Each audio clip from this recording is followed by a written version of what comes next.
Camarades délégués, on peut se le dire, effectivement, la Fédération est à la croisée des chemins. Les conjonctures étaient difficiles depuis 20 ans avec des conventions collectives décevantes quand elles ne sont pas carrément décrétées. Et il y a cette réalité des syndicats qui n'est certainement pas facile, je suis bien placé pour vous en parler. On peut s'investir comme syndicat dans l'organisation du travail, participer à la campagne VPP, se battre contre le mépris des boss qui nous demandent toujours d'en faire plus avec moins sans la reconnaissance salariale, sans la reconnaissance de nos compétences, que ce soit dans le public ou dans le privé. Tout ça, comme syndicat, on le fait jour après jour en se battant sur plusieurs fronts. Mais, comme syndicat, on est assez démunis face aux compressions budgétaires décidées à Québec, qu'on subit année après année et qui sont la principale source de tous nos problèmes. Le budget de la santé au Québec est de 30 milliards et il croît de 5 par année, beaucoup plus vite que l'inflation, mais pas pour nos salaires ni pour les services à la population. Cet accroissement est causé par la dilapidation des fonds publics, par des profiteurs, des abuseurs, que ce soit les compagnies de technologie médicale ou pharmaceutiques, les contrats forfaits, les agences, les projets PPP, des projets de construction souvent inappropriés et des firmes-usines comme Proaction qui drainent l'argent public au profit d'intérêts privés.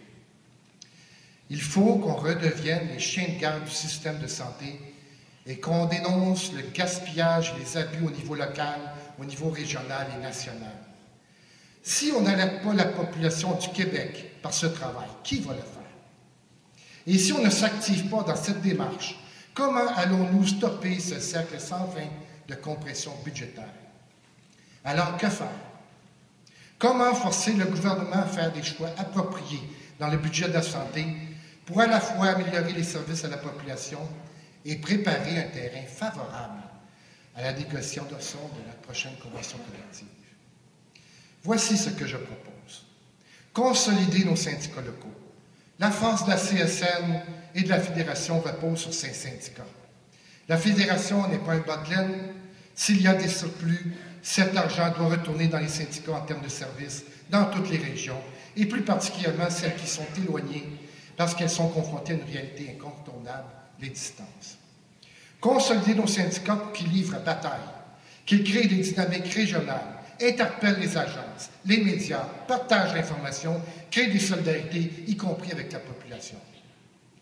En tant que président, je m'engage à faire, dès le début de 2013, une tournée des régions pour rencontrer les syndicats, les conseillers, les VP régionaux, les conseils centraux, tous assis à la même table, pour convenir ensemble du plan de match, afin de mener notre combat sur nos objectifs, syndicat par syndicat, région par région.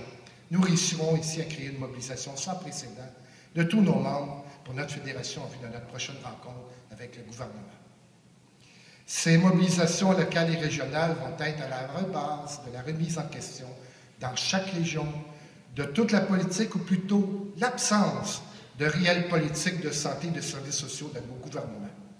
Nos mobilisations doivent être la base des liens que nous devons développer avec la population, car la défense de nos emplois est intimement liée à la défense des intérêts du service public.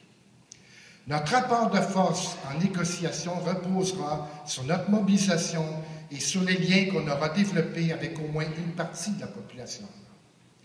Ces deux éléments constitueront notre rapport de force avec le gouvernement, quel qu'il soit.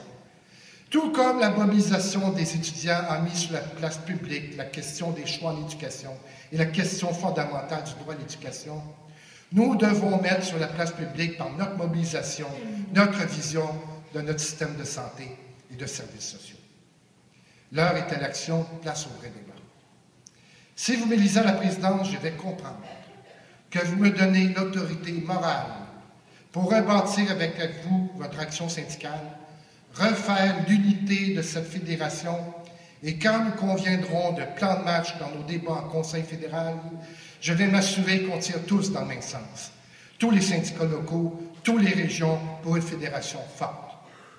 Camarades délégués, la Fédération de la santé et des services sociaux, c'est plus de 130 000 membres, de tout titre d'emploi, de tout secteur, dans toutes les régions. Nous sommes une force considérable.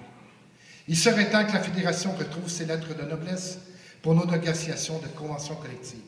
C'est à nous de dire que c'est par là que ça passe. Reprenons notre leadership. C'est ce que je vous propose, camarades délégués.